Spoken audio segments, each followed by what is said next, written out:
Okay, so this is our 9th episode of Liberty in Europe. My name is Hayes. Oh, hey, what's up? You guys got it. We did. Thank you so much. Cool, have fun. Thanks. And this is my co-host. Hi, my name is Andreas Cole. And today we are interviewing someone who probably doesn't need any introduction at all. That's Dr. Walter Block. Thank you for coming on our show. Thanks for having me. I'm delighted to be with you. Okay, so our first topic will be Bitcoin. So, to begin before we begin, let me just introduce a little bit about Dr. Block. Dr. Block is a professor of economics at Loyola University in New Orleans. And also, he's a senior fellow at the Mises Institute in Auburn, Alabama. And when we start our show, we generally like to ask our guest if they've done anything to advance liberty in Europe, because our show's about Europe. I'm guessing you haven't been to Europe recently?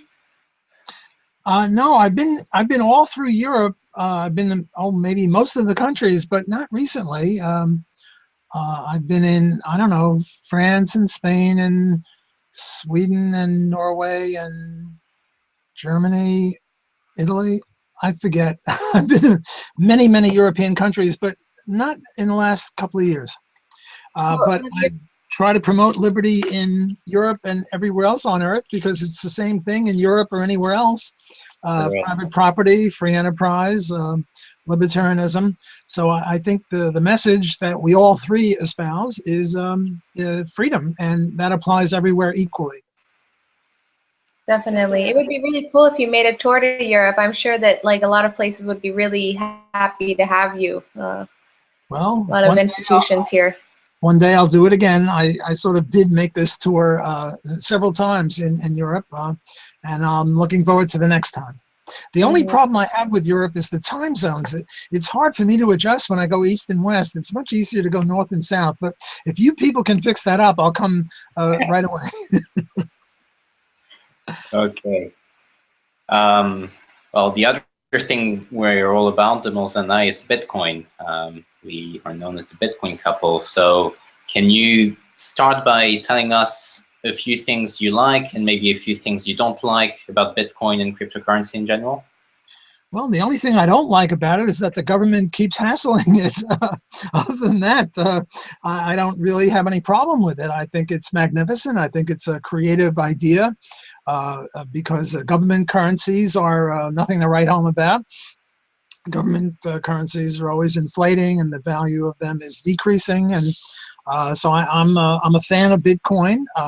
I think Bitcoin is great. The idea that we can have an alternative money, although Bitcoin is not yet a money.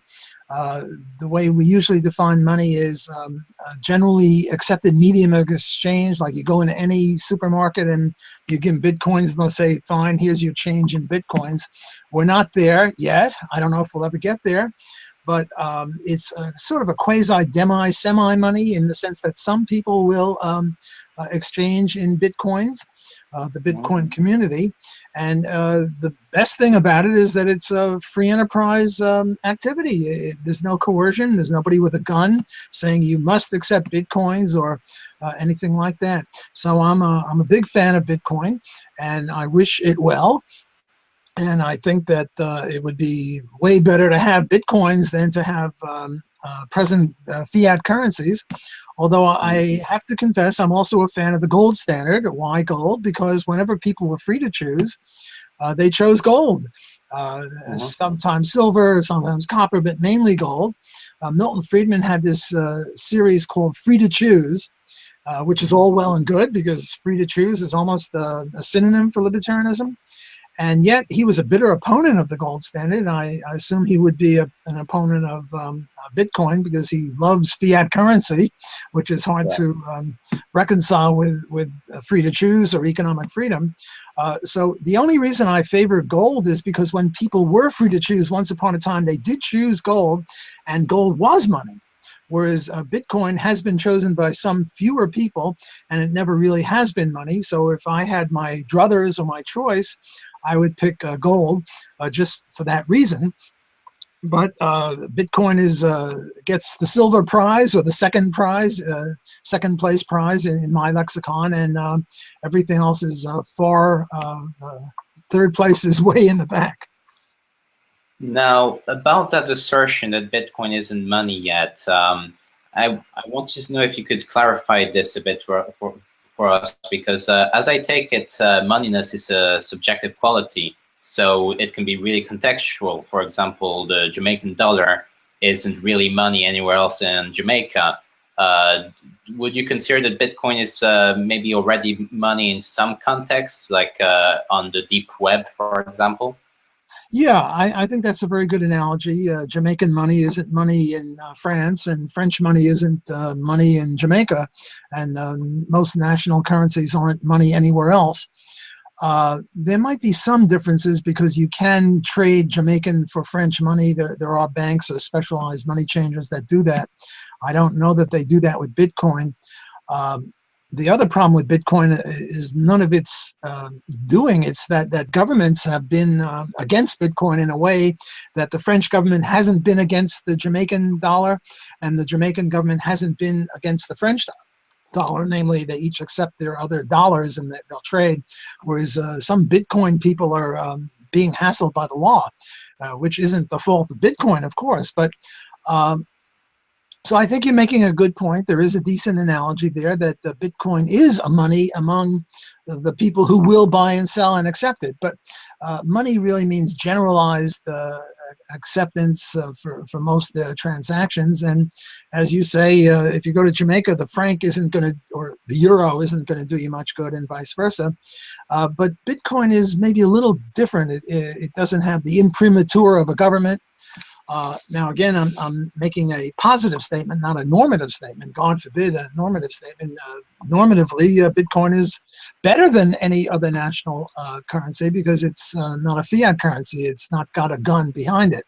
So I would give Bitcoin higher marks in the normative arena, but in the positive arena, I'd have to say that Bitcoin would have to rank below any national currency, even though I acknowledge and appreciate your point.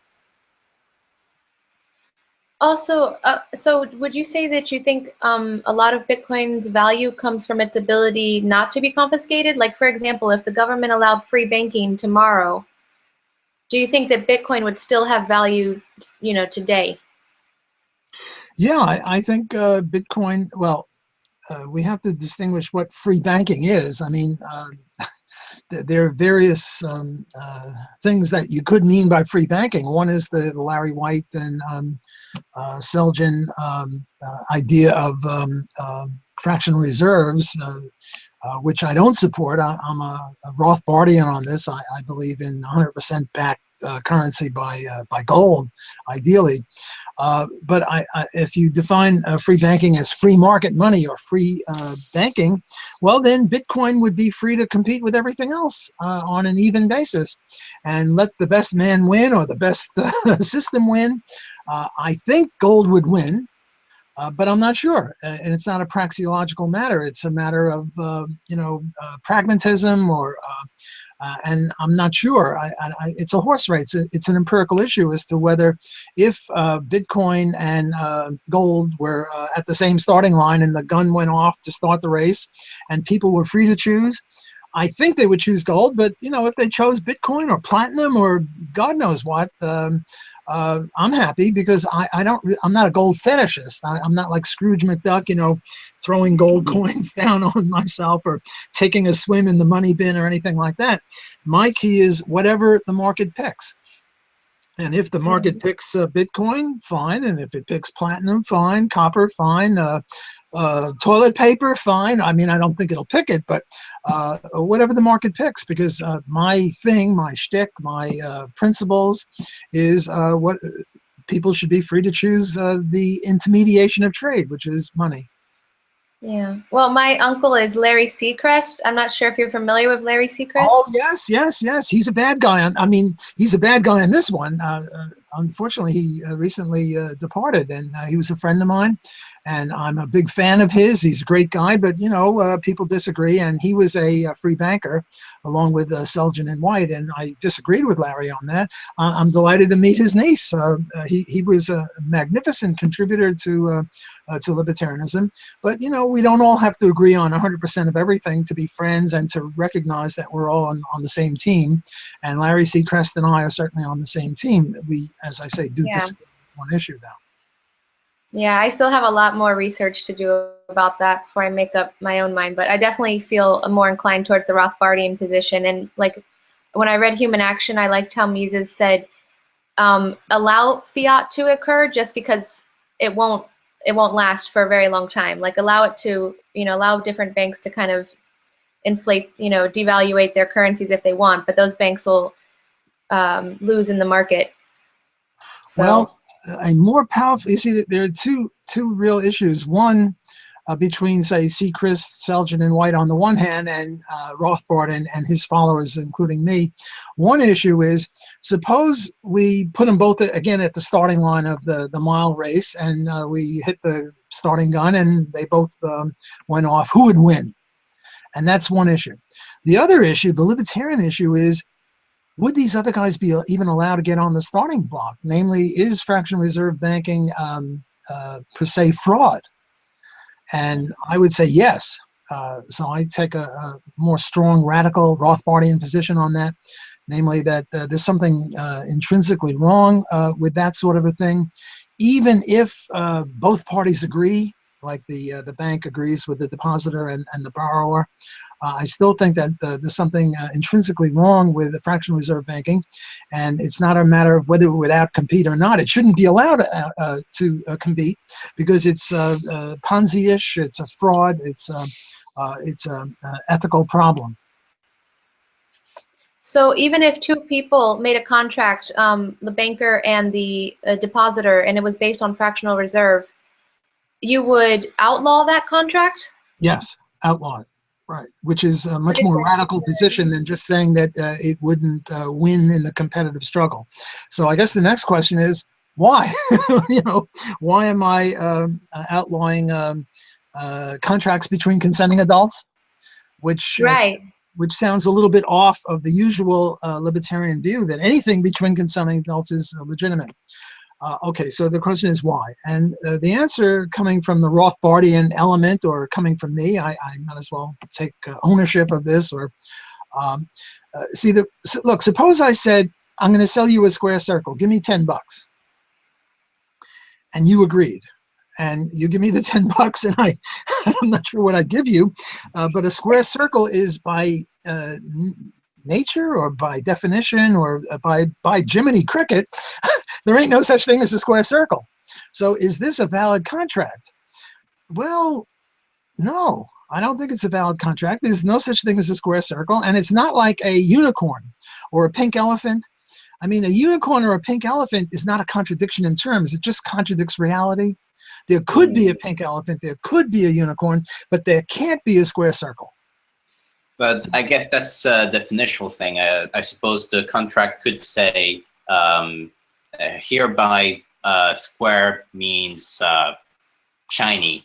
Oh, well, then yes, then you can have a square circle. You can have a shiny circle, sure, but I'm talking about a real square circle, not a shiny circle. Nice try. So what I'm trying to do is undermine this idea that all contracts are legitimate. There has to be something more about a contract than just agreement. And for example, you can have agreements about square circles, even if people think that they exist. They don't. But now let's get closer to the point. I've tried to sort of undermine this natural tendency on the part of libertarians to say anything between consenting adults. And I try to give you one example where it doesn't quite work. Now, let me give you Hans Hoppe, Guido Holtzman, and I have a paper on this, which the three of us are Rothbardians, lieutenants of his or followers of his. And what we say is something along the following lines. What we say is there's something more important and more basic to libertarianism than contract. And what is that? Private property rights. Private property rights are the basic foundation of the building. Contracts are the first floor or the second floor or the third floor, but the foundation is more important than the first floor, because if the first floor falls, you still have the basement. If the basement falls, the whole building falls. So property rights are crucial. Property rights are the key. And one element of property rights, sort of like square circles, is that you can't have more people, no one can own more than 100% of any property. Now, there was this movie, what was the movie? Springtime for Hitler? The Producers? You people, you young pups, you should watch this. This is one of the most magnificent movies ever made. The Producers by Mel Brooks. This is the homework assignment. You better watch it. And Okay. I'm going to smack you around. No, I'm not going to smack you around if you don't watch it, but do watch it. It's a wonderful movie. And Zero Mostel, the actor, starts selling shares in a play. The play is called Springtime for Hitler. Don't ask. It's a wonderful movie. And he starts selling shares. And he sells this little old lady 50% of the share. And he sells this little old lady 75% share of the movie. And somebody else, he sells 90% share. And somebody else, he sells, 10%. And meanwhile, you have, I mean, it's obviously fraud. Right. And you have 10,000% of a play. And what I'm saying is that is per se contrary to libertarianism, because you can't own more than 100% of anything. Look, the three of us could own a car. And you can use the car Monday and Tuesday. You can use the car Wednesday and Thursday. I'll use it Friday and Saturday, and Sunday we'll rest it. We each own 1/3 of a car. Fine. But we can't own, all of us own 100% of the car, because there's only one car. And you can't own 300% of one thing. Right? Right. Okay, so let's accept this provisionally at least. Now let's get back to fractional reserve banking. Okay, so here's the deal. Andreas is the depositor. Then Demelza, is that how you say your name? Right. Demelza is the bank, and I'm the borrower. Okay, so what Andreas does is he gives $100 to Demelza, the bank, and then what? And Demelza gives him a what do you call it? A checkbook, or a right to get that $100. It's a demand deposit, not a time deposit, demand deposit. And she gives him a checkbook or a checking account or something, such a demand deposit, such that Andreas can now call upon that 100 whenever he wants. Now, Demelza, the rotten kid, I'm going to make you a rotten kid. I hope you don't mind. You're a fractional reserve banker. And what you do is you lend me $90. You keep $10 as a sort of a fraction, 10% of Andreas's money. And you lend me 90. And how do you lend me 90? You lend me 90 in the form of a demand deposit or a checking account or something. Namely, I can call upon that 90 whenever I want.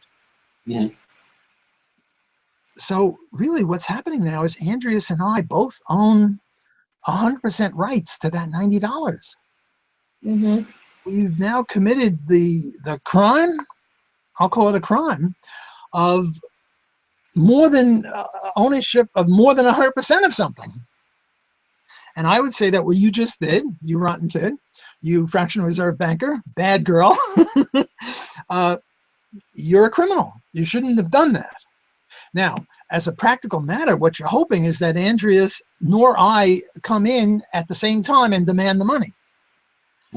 Because then there's a bank run, and then you'll be exposed as a bankrupt, because your instantaneous, what do you call it, not assets, liabilities are 190. Your instantaneous assets are only 10.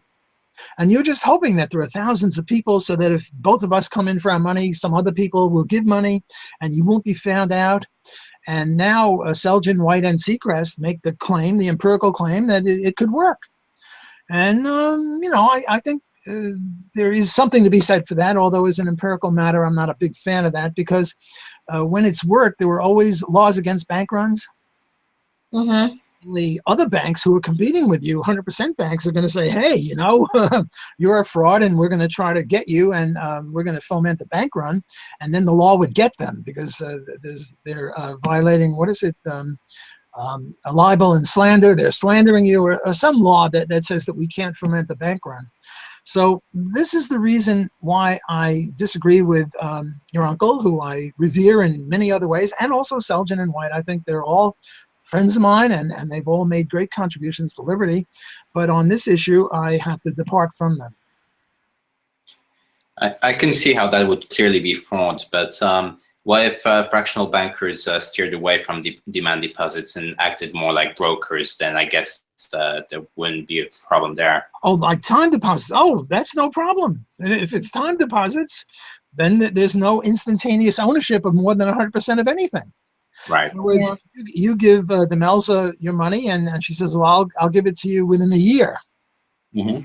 Right? And then she lends it to me, and I can get it within a year. Now, there is a much more technical issue of if you give her $100 for a year and she lends it out to me for 10 years. That's a whole other issue. Now we have time mismatching of time deposits. But forget about that for the moment. Just take ordinary time deposits, then there's no problem with fractional reserves, because you don't owe it. It's not an instantaneous liability. A liability that you only owe in a year. Well, in a year, you know, you're not bankrupt now. You got a year if that's the time horizon. Okay, well, okay, so getting back to the regression theorem, you have a forthcoming paper in the Quarterly Journal of Austrian Economics with Dr. Laura Davidson, and it's it's about the regression theorem, Mises regression theorem, and Bitcoin. And we just wanted to ask a few questions about that paper. So first, yeah, we wanted to ask, why did you write this paper? Well, first of all, let me just say that my co-author, Laura Davidson, you should have her on your show too. She is my co-author on this paper, so if you're interested in it, you might consider inviting her also. She's a very elegant and eloquent spokesperson for this view. Why did we write the paper? I don't know. Why do they climb Mount Everest? Because it's there? Well, why did we write the paper? Because we wanted to get clear on whether Bitcoin would undermine the regression theorem. And the regression theorem, Menger and Mises are credited with the regression theorem. And the idea here is that money has to start with something of value. For example, gold has value, or bananas have value, or cigarettes have value. And cigarettes were used as money in some concentration camp. I think there was an article about that. Lots of different things have been used as money, but the regression theorem says that they all have to be something of value before they get to be used as money, and they usually have to be the most liquid of all the money things. Like most people will use gold or salt or whatever, whereas a telescope wouldn't be a good money because most people don't use a telescope or some specialized machinery or something like that. And then what happens is that this commodity or product like gold, it used to be used just not to intermediate trade, but for gold teeth or gold jewelry or whatever gold is used for. And then it started to intermediate trade. So for example, you have this problem called the double coincidence of wants. I have a chicken and I want a pickle. And what I'd like to do is to find someone who has a pickle and wants a chicken. That would be a double coincidence of wants. But the odds of me finding someone who has a pickle and wants a chicken are, small. So what I do is I first take my chicken and I trade it in for something I think most people would like, say salt. And then with the salt, I go and buy a pickle. And then the salt now intermediates trade. And the more, now people want salt, not only because salt is good to, for food or whatever, to preserve food, but now it also intermediates trade. And now there's a competition between salt and bananas and cement and violins and telescopes and gold and everything else under the sun to see which of them will become more money-ish namely wanted not only for the purposes that they were initially used for, but also for intermediation of trade. And gold won out here. So now the question is Bitcoin an exception to this rule?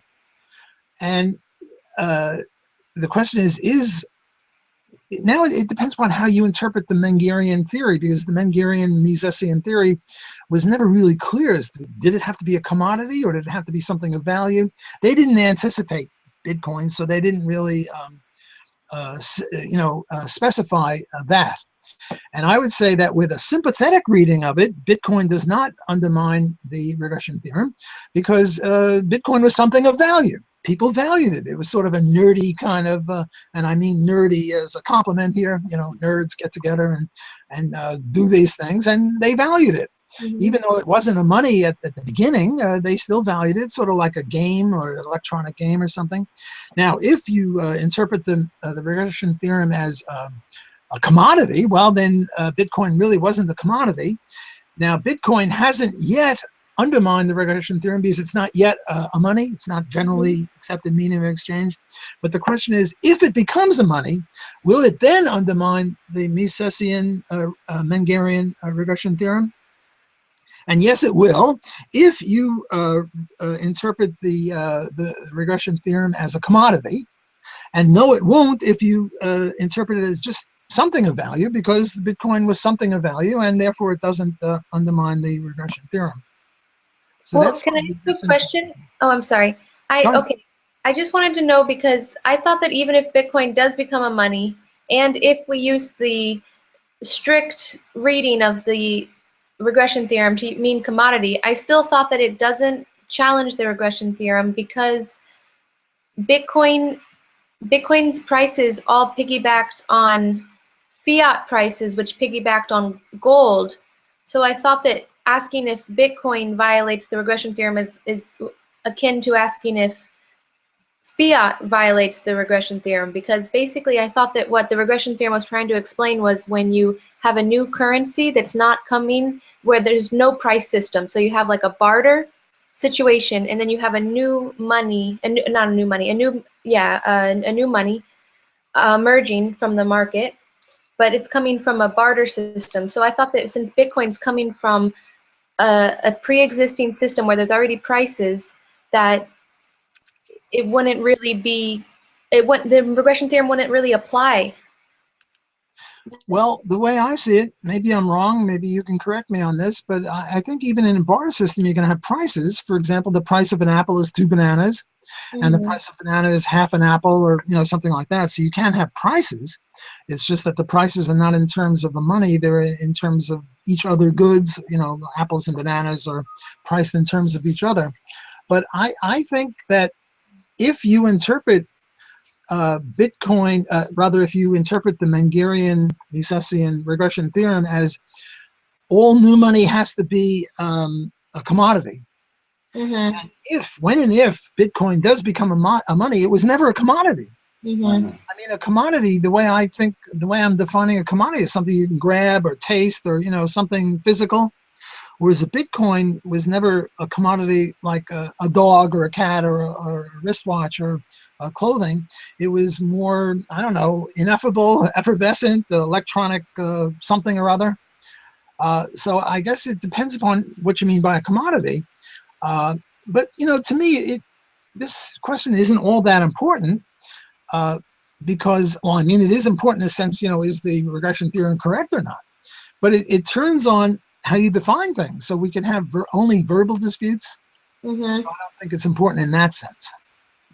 But my answer is that if it's a commodity, and what we mean by a commodity is something physical that you can touch, taste, or feel, well, and Bitcoin does become a money, well, then the regression theorem is wrong, or there's one exception to it. But I would more charitably interpret the regression theorem not as a commodity, but as something of value. And if and surely we would admit, we would all agree that Bitcoins, even in their infancy, when they weren't yet a money, was something of value. People valued it. They played with it. They wrote about it. They interacted with each other about it. It was something of value. And if you interpret the regression theorem sympathetically is to include anything of value, then Bitcoin is not an exception, and the regression theorem is safe. Yeah. Okay. So what definition of commodity are we going by here, supposing that the regression theorem refers to commodities? Well, I'm thinking of a physical commodity, maybe even a service. Forget about service for a moment, but a physical commodity. You guys are sitting on a couch, you have clothes, you have glasses, you have lipstick. I mean, these are commodities, physical things that people can grab. Mm-hmm. That's what I'm thinking of as a commodity. Well, the reason I'm asking is because Bitcoin actually has quite a few non-monetary uses, such as smart contracts, and I would imagine that some people might extend the definition of commodity beyond the physical realm and includes things like this sort of self-enforcing contract protocol. Well, if we extend the word commodity in that way, and I see no reason not to, well, then certainly the regression theorem is safe because Bitcoin was a commodity. Sure. So maybe that even makes the regression theorem safer from the objection that Bitcoin undermines the regression theorem. So I like that extension of the word commodity. Yeah, and also it could be that Bitcoin could be physical as well. If you think about the server that the Bitcoin's being held on, the server has to actually be located in a physical location somewhere in the world. So all of that information has to be somewhere physically. I mean, I don't know if that could work. In this case, because Bitcoin is decentralized, there's not a single server. There's millions of servers, basically every computer that runs the Bitcoin software. But those are all physical, They're all physical. I don't know, but that's kind of stretching it. But no, it is a stretch, and we're just sort of playing with language. We're getting into verbal games, which are important. Verbal games are important, but it's not really a substantive issue. I mean, we're not disagreeing on any real substantive issue here. I mean, we all agree Bitcoin is not yet a money, and it might become a money if the government keeps its mitts off of it, which probably it won't. I mean, like take Uber, the cab company that's now trying to come into places, and the entrenched cab companies don't want it. Well, Uber is sort of like Bitcoin in the sense that it's a new electronic way of doing things that the entrenched interests don't want. So I think both of them, Uber and Bitcoin, are sort of analogs to each other. And they're both hated and reviled by the status quo types, the ruling class or the statists or whoever they are. And I think as libertarians, we would say, let 1,000 flowers bloom. Let Uber compete against the traditional cab companies, and let Bitcoin compete against either fiat currency. Well, not let it compete against fiat currency. We ought to get rid of fiat currency because that would be illegitimate. It's a statist thing, but compete against gold. Yeah. But I like your idea about extending the word commodity. And now, I mean, if Bitcoin is a commodity in this sense, well, then certainly the regression theory is safe. Now, the last question about Bitcoin that I wanted to ask you is, of course, we're all aware that the state governments are trying to attack Bitcoin, they're trying to suppress it, and in some ways it's a threat by the nation state. But suppose that a few governments decide to coexist with Bitcoin, like we've seen some efforts, especially in the Isle of Man. There have been local governments that have tried to integrate with Bitcoin. Now, do you think that economic freedom from Bitcoin, for instance, and government oppression can coexist, or are they contradictions? That's a good question. What's the answer? Well, yeah, I guess right off the top of my head, I haven't thought about this before, so I have to take anything I say with a grain of salt. Well, yeah, take anything I say anytime always with a grain of salt, but maybe now a quart of salt. I think, yes, my instinct is that, yes, evil governments can coexist with legitimate private enterprises. I mean, I live in the United States. You live in, which countries in Europe are you in? Liechtenstein. Liechtenstein, that's one of the freest countries, both in Liechtenstein. Well, Liechtenstein has got a government, and governments are evil. I'm an anarchist, although Liechtenstein is one of the least evil countries that I can think of. But yet it's an evil country because it, has taxes which are compulsory, and yet there's freedom. The two of you are free to trade each other. You can buy and sell. You can gamble. You can play cards with each other for money. And Liechtenstein will leave you alone. They're not going to bother you. And you're going to have lunch today or dinner today or whatever the time zone is. And you're going to go and buy a Big Mac, say. I don't know if they have Big Macs in Liechtenstein, but suppose they do. Well, you bought a Big Mac with fries, and that was a legitimate transaction. And even in the United States, which is a lot less free than Liechtenstein, I can go and buy a Big Mac and have markets, and yet the government is taxing the purchase of the Big Mac. So I think you can have freedom alongside of coercion. The way I'm thinking about it precisely is the economic freedom that Bitcoin brings is kind of on a next level, because it's really hard to confiscate Bitcoin. Now, if governments agree with Bitcoin and let everyone use Bitcoin, taxes are going to be really hard to enforce. I don't see that. I mean, Bitcoin is just a money. It's not magical. Sure. All they have to do is come out with a bayonet and say, look, boy, you're paying your taxes whether you like it or not. That's and true. You're going to pay your taxes, whether it's Bitcoin or the Liechtensteinian franc or whatever they've got there, or euros or whatever.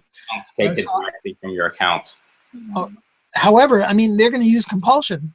Right. Sure. Compulsion, you're an innocent person. You're not going to fight the state police or the government police. That's true. So I don't think. I mean, Bitcoin is a great idea, but it's not going to save us from taxation. Right. They'll just use compulsion, and they'll whether you pay your taxes in gold or in Bitcoin or in euro or in what do you have a Liechtensteinian money? Swiss franc. Oh, Swiss franc. Okay, or in the Swiss franc, you're going to still have to pay your taxes. So I don't see that Bitcoin will save us from taxes. That would be my view on that. Oh, thank you. Yeah. Nice. Oh, I don't think we make. Sorry. So if we have some more time, I wanted to briefly discuss civil asset forfeiture too. Could we try to fit that in? Sure. Shoot. You also have a paper. I'm sorry. Go ahead. I said shoot, and then I said so to speak. You also anybody here. You have a paper coming up in the Journal of Private Enterprise about civil asset forfeiture, if I'm not correct. If I'm correct. Yes. Yeah. Okay. So we just wanted to ask a couple questions about that. Sure. Okay. So first. Okay, what is civil asset forfeiture? I'm from Florida originally, and I never heard about it until I read about the Institut for Justice's class action lawsuit against the government of Philadelphia for basically seizing assets of private individuals. And then I read your paper, and I read a little bit more about it. But I don't think we really have this in Florida, or maybe we do. I don't hear about it in the news or.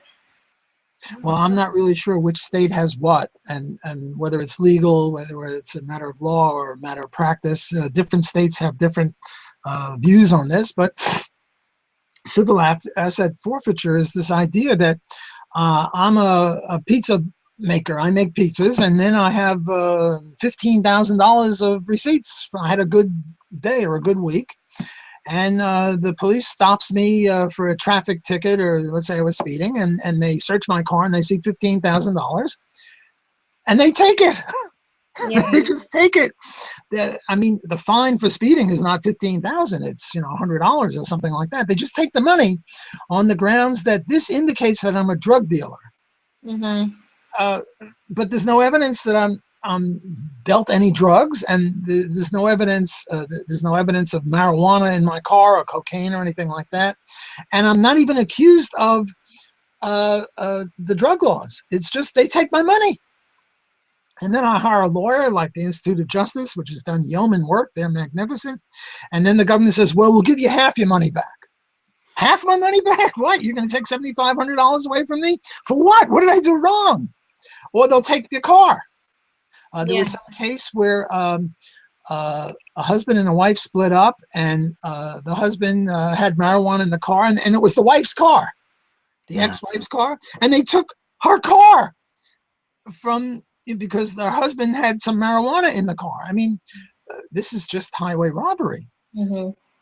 Now, my friend Spooner, Lysander Spooner, said at least the highway robber is a decent guy because he takes your money and then he leaves you alone. Right. Whereas the government keeps bugging you. After they take your money, then they want to make sure you're, I don't know, don't have penicillin or do have penicillin. I mean, they have all sorts of regulations. But this is highway robbery. This is despicable. Well, taxes are despicable too. It's all despicable. But this is a different kind of despicability, if I can make that word. So civil asset forfeiture is taking someone's house, or taking someone's car, or taking someone's $15,000 without not only accusing them of a crime, but not only not convicting them of a crime, but not even accusing them of a crime, which is sort of like weird. At least a highway robber will not try to morally justify their actions. The government will tell you that they're doing this for your protection. Yeah, well, they know how to better spend your money for your benefit than you do. What's the matter with you?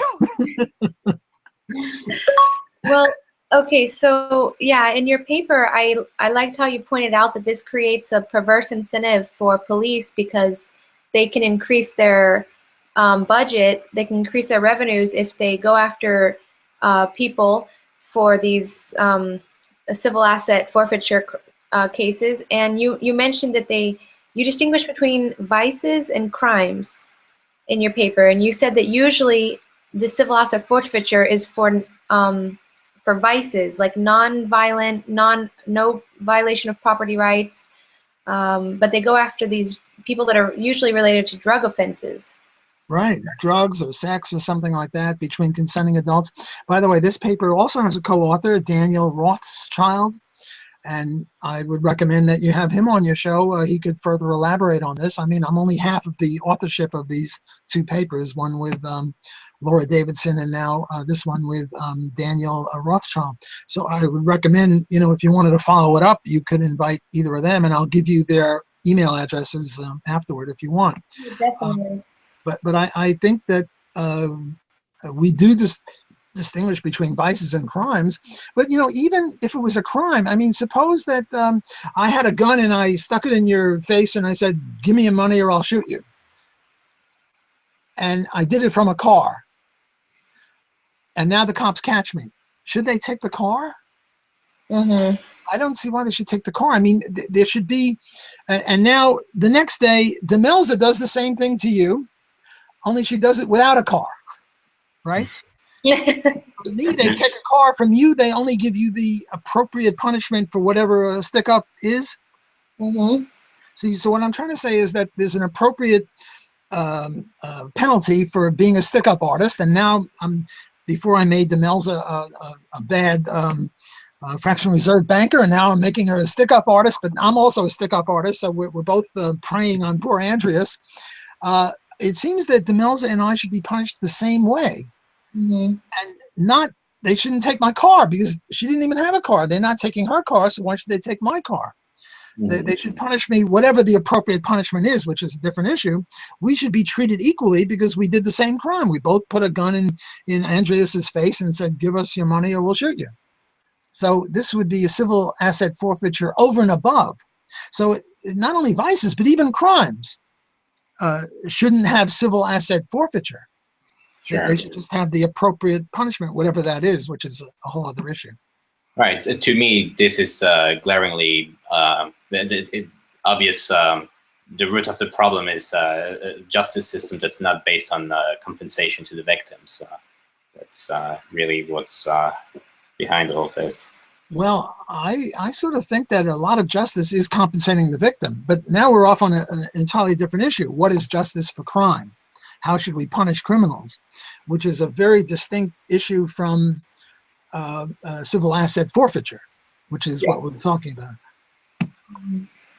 Okay, so let's see. Also in the paper, Yeah, you kind of, okay, so basically, I think I read that the different states or counties use different profit sharing methods, where some of it goes to the Department of Justice in DC, and then some of it goes to local governments. And I mean, I don't know, it just seems really convoluted. And I mean, it seems like different ways impact the decisions of the local police. Yes, the local police sometimes have to share it with their brethren from the federal or the state level. Sometimes they don't. It's very complicated. We don't really go into it too much, just to note that there are all these complications. But from the point of view of the victim, he doesn't really care whether it's the county people or the state people or the federal people that get his house or his car or his $15,000. But you're quite right that different jurisdictions have different rules as to how they divvy up the stolen goods. Yeah, and then I wonder, like, if the behavioral economists or the ones that study incentive structure, if they're if are they applying their theory to how police behavior is responding to different? I mean, is this going on in mainstream economics? Because this is really a big. I mean, it seems like civil asset forfeiture is the largest personal private property right violator. A private property violator in the U.S. I don't know if it's the biggest. I think like the income tax or the sales tax is probably bigger. I'm not sure of the figures. I can't imagine that civil asset forfeiture is that big. I think it's much smaller compared to tariffs or income tax or sales tax or real estate taxes or other things like that. I don't know. I don't have the figures off the top of my head, but I think it's way smaller than that. Okay. But it's sort of unique in the sense that, you see, in all these other cases, it's sort of, how shall I say it, lawful. Right. There are certain rules that they follow. You make 100,000, you pay so much tax. You make $500,000, you pay more tax. I make 5,000, I pay less tax. It's sort of like written down in some rule book as to how much tax you pay. Or the sales tax. We all pay the same tax when we buy the McDonald's burger. But here, it's sort of like, what's the word I'm thinking of? Lawless, not lawless, but unpredictable. They just sort of grab whatever's there. Right. Whereas the way the income taxes, they don't grab whatever's there. Well, maybe they don't. They don't grab whatever's there. There are rules, and the IRS in the United States, if they take too much money from you, what you do is you write a letter to the IRS and say, hey, you took too much money from me. And usually they'll say, oh, sorry, we made a mistake. Here's your refund. And if not, then you hire a lawyer and you go to court. And it's sort of civil or civilized. Well, I shouldn't use the word civilized for taxes, but predictable.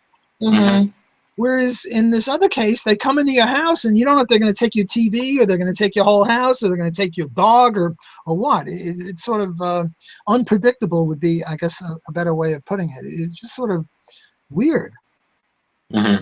Yeah, from a PR standpoint, they've done a lot more to try to convince people about other types of property violations than this one. Yeah, I mean, this one, I think, like the Institute of Justice is having lawsuits against this. They're not having any lawsuits against the sales tax. Yeah. Or the income tax. I guess that's, specialization, division of labor. Not everybody can do everything. We three certainly would be against taxes, especially high taxes. We'd want lower taxes, and the lowest tax is no tax at all. And, anarcho-capitalists would favor that. But the Institute for Justice, they do like hair braiding. Black people do this sort of, I can't illustrate with my hair. I don't have much hair here. But they braid hair and they make them go to cosmetology school or some crazy thing like that. Or they'll try to help Uber. So, and they try to help people with civil asset forfeiture. So it's sort of a different kind of government depredation. Right. Yeah, I think I read on the Institute for Justice's website that with criminal, what is it? Criminal and civil crime. With criminal crime, they criminal crime. That's not the right word. There's a difference between criminal and civil offenses. With tort and crime. I'm not sure if that's the word. Criminal ones, you're innocent until proven guilty, but Yes. with civil, you're guilty until proven innocent. Right. Like You have to prove that 15,000 came from your pizza selling, whereas otherwise they have to prove that you're a criminal. So that's a very good point. That's another difference. Yeah, and then it's just. I promised to give you an hour, and we're coming up to the end of an hour.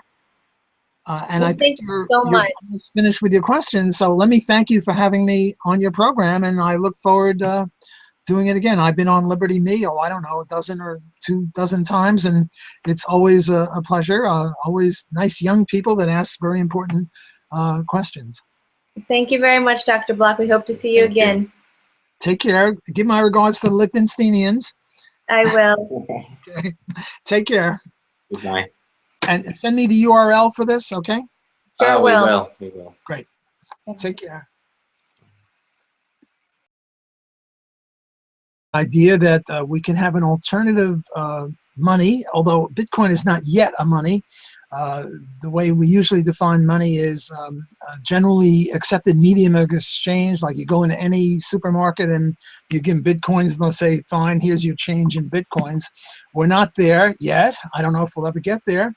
But it's sort of a quasi-semi money in the sense that some people will exchange in Bitcoins, the Bitcoin community. And the best thing about it is that it's a free enterprise activity. There's no coercion. There's nobody with a gun saying you must accept Bitcoins or anything like that. So I'm a big fan of Bitcoin, and I wish it well. And I think that it would be way better to have Bitcoins than to have present fiat currencies.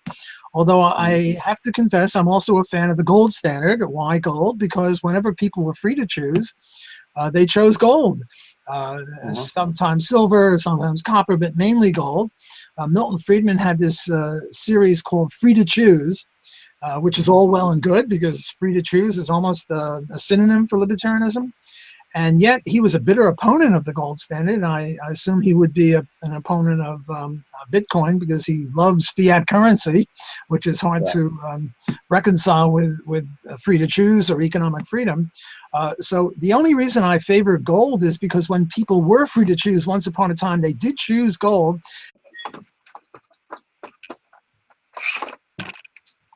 Okay, so this is our 9th episode of Liberty in Europe. My name is Hayes. Oh, hey, what's up? You guys got it. We did. Thank you so much. Cool, have fun. Thanks. And this is my co-host. Hi, my name is Andreas Kohl. And today we are interviewing someone who probably doesn't need any introduction at all. That's Dr. Walter Block. Thank you for coming on our show. Thanks for having me. I'm delighted to be with you. Okay, so our first topic will be Bitcoin. So to begin before we begin, let me just introduce a little bit about Dr. Block. Dr. Block is a professor of economics at Loyola University in New Orleans. And also he's a senior fellow at the Mises Institute in Auburn, Alabama. And when we start our show, we generally like to ask our guest if they've done anything to advance liberty in Europe, because our show's about Europe. I'm guessing you haven't been to Europe recently? No, I've been all through Europe. I've been maybe most of the countries, but not recently. I've been in, I don't know, France and Spain and Sweden and Norway and Germany, Italy. I forget. I've been in many, many European countries, but not in the last couple of years. Other dollars and they'll trade, whereas some Bitcoin people are being hassled by the law, which isn't the fault of Bitcoin, of course. But so I think you're making a good point. There is a decent analogy there that Bitcoin is a money among the people who will buy and sell and accept it. But money really means generalized acceptance for most transactions. And as you say, if you go to Jamaica, the franc isn't going to, or the euro isn't going to do you much good, and vice versa. But Bitcoin is maybe a little different. It doesn't have the imprimatur of a government. Now, again, I'm making a positive statement, not a normative statement. God forbid a normative statement. Normatively, Bitcoin is better than any other national currency because it's not a fiat currency. It's not got a gun behind it. So I would give Bitcoin higher marks in the normative arena, but in the positive arena, I'd have to say that Bitcoin would have to rank below any national currency, even though I acknowledge and appreciate your point. Also, so would you say that you think a lot of Bitcoin's value comes from its ability not to be confiscated? Like, for example, if the government allowed free banking tomorrow, do you think that Bitcoin would still have value, you know, today? Yeah, I think Bitcoin, well, we have to distinguish what free banking is. I mean, there are various things that you could mean by free banking. One is the Larry White, but I try to promote liberty in Europe and everywhere else on earth because it's the same thing in Europe or anywhere else. Private property, free enterprise, libertarianism. So I think the message that we all three espouse is freedom, and that applies everywhere equally. Definitely. It would be really cool if you made a tour to Europe. I'm sure that like a lot of places would be really happy to have you. Well, a lot of institutions here. One day I'll do it again. I sort of did make this tour several times in Europe, and I'm looking forward to the next time. The only problem I have with Europe is the time zones. It's hard for me to adjust when I go east and west. It's much easier to go north and south. But if you people can fix that up, I'll come right away. Okay. Well, the other thing where you're all about, Dimos and I, is Bitcoin. We are known as the Bitcoin couple. So can you start by telling us a few things you like and maybe a few things you don't like about Bitcoin and cryptocurrency in general? Well, the only thing I don't like about it is that the government keeps hassling it. Other than that, I don't really have any problem with it. I think it's magnificent. I think it's a creative idea because government currencies are nothing to write home about. Government currencies are always inflating and the value of them is decreasing. And so I'm a fan of Bitcoin. I think Bitcoin is great. And gold was money. Whereas Bitcoin has been chosen by some fewer people, and it never really has been money. So if I had my druthers or my choice, I would pick gold just for that reason. But Bitcoin gets the silver prize or the second prize, second place prize in my lexicon, and everything else is far. Third place is way in the back.